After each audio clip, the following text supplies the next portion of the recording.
Alright, in this video tutorial we will look at the basic controls and threshold controls of the K2ImageLCD program. To start, we are going to import an image. Well, we have two windows. The window on the left would be the image we are going to digitize, and on the right we would have the digitized result. The first thing we would have to do is set the resolution of the liquid crystal display screen. With these controls, we can set the resolution of the liquid crystal display screen. The program can digitize images for LCD screens up to a maximum of 240 by 128. Well, once the LCD screen resolution we are going to use is set, we will look at the image position and size controls. To see a preview, we can adjust the threshold levels automatically by clicking Auto. Okay, we can now see the result. If we want to position the image, we simply click on it and adjust it. With the mouse wheel, we can zoom in or out on the image or use the zoom bar directly. The stretch controls give us the ability to stretch the image both horizontally and vertically. We also have the option to rotate it, align it to the top left corner, and this cursor allows us to move the image pixel by pixel with much greater precision than we would get using the mouse. Let's look at the color controls. In the color controls, we have brightness, contrast, color, hue, and RGB gain. Well, regarding brightness, if we had an image with low brightness or low contrast, we can simply correct those levels. The hue actually rotates the entire color wheel completely.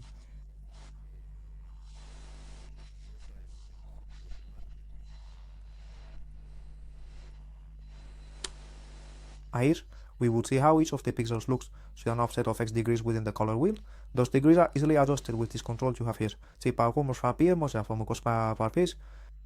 As for the red, green, and blue channel gain, if you want, for example, to get an image with a much yellower tone, yellow is the sum of red and green, all you have to do is increase the red and green channel levels. If we want it to look yellower without increasing the brightness, we reduce the blue channel.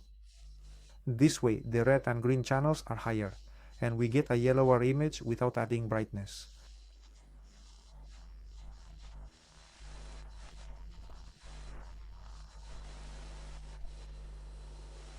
Right, this would be the image color controls. The image color controls alter the image and consequently the result. The threshold controls would only alter the result. Well, the color controls alter the result except for the color control. The color control adds or removes color without altering the image brightness.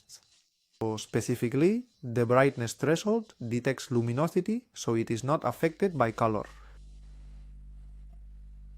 Alright, let's look at the threshold controls, which are perhaps the most interesting ones. Right, there are two threshold controls, brightness threshold and edge threshold. For the brightness threshold, we can set the levels automatically. There is a button here that says Auto. If we press it, it sets the levels automatically. This does not mean they are always the optimal levels, but it serves as a starting point for setting them. Within the brightness threshold settings, we find two controls, amplitude and level. As we raise or lower the level, we see a bar move in sync with the level's position. On the other hand, it's with the amplitude, we can increase or decrease the size of that same bar. If we look closely, that bar goes from white, and as we go down, it gets darker until it reaches black. Well, what does this bar show us? This bar shows us that we are going to turn the image black and white, we remove the color. This bar indicates that all pixels whose brightness falls within the range of this bar will be shown as active pixels. In this case, pixels raposa, draw, favor or a foot on interface, pixels that are on. As the pixels that are on are shown in black, and those that are off are shown in white. Well, if we adjust, for example, the bar toward the midtones, what the system is detecting are the edges. In reality, what it is detecting are the small gradients that exist between the dark tones and the light tones. There are small gradients. Those, specifically, would be the midtones. If we move the bar up to the light tone levels, in this case, the effect we see is that the image is completely negative. More specifically, all the light tones in this bar are now displayed as active pixels, that is, black pixels.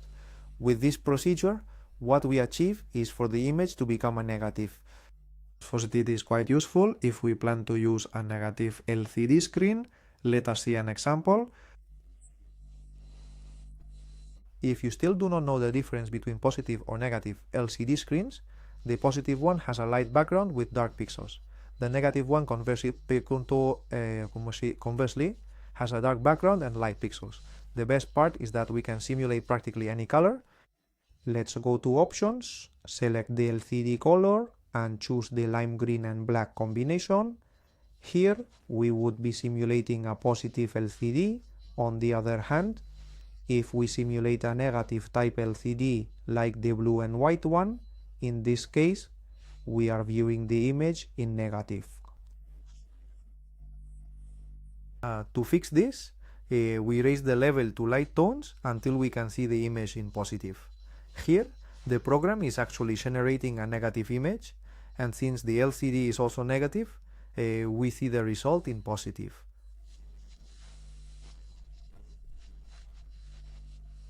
So, if we are going to use negative LCDs, we will move through light tones and high threshold levels. If we use positive LCDs, we will move through low threshold levels. Right? Let's look at the edge threshold tool. For this, we are going to load a logo.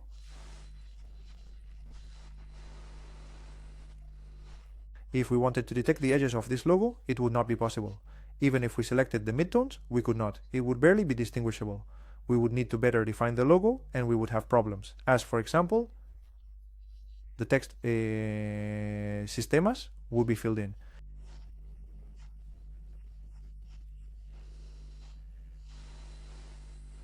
It would be extremely complicated to scrap it to accurately detect the edge of the entire logo, since it completely lacks gradients. If we take the text K2 as an example, we can see that between the dark blue tone and the white, there is practically no type of gradient at all. So even if we wanted to use the midtones, we just can't detect the edge. Also, we have the problem that the text sistemas gets filled in. So with the edge threshold tool, we detect the edges regardless of whether it has gradients or not, meaning gradients are not necessary.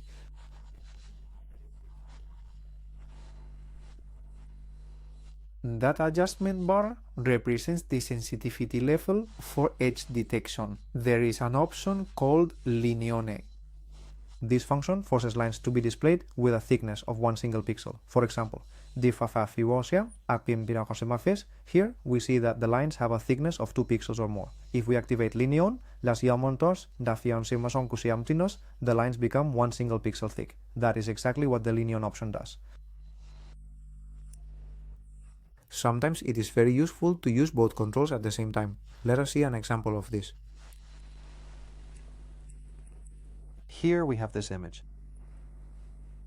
We are looking at a church of Russian origin. Well, if we were to use only the brightness threshold, let's set the LCD to positive. If we were to use this threshold for this particular process, well, here we have the image, and right now we are converting it to negative. And if we try to see it in positive,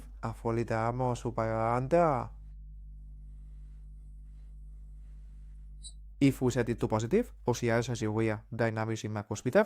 so that the inside of the church is visible, well, we lose the edge of the image. So far, we'll increase the threshold was also set, but this interior gets overloaded and you practically cannot see the interior. So with the brightness threshold, we can define what is the interior of the, in this case, of the church, and add an edge to the to the image. So this way it looks much better. This is a case where it is useful to use both threshold controls, the brightness threshold and the edge threshold. In the next video we will look at what masks are. Ai tosiaan puhuttiin tuossa tästä päin noissa intenkin se on. Deo pikkaa pasistan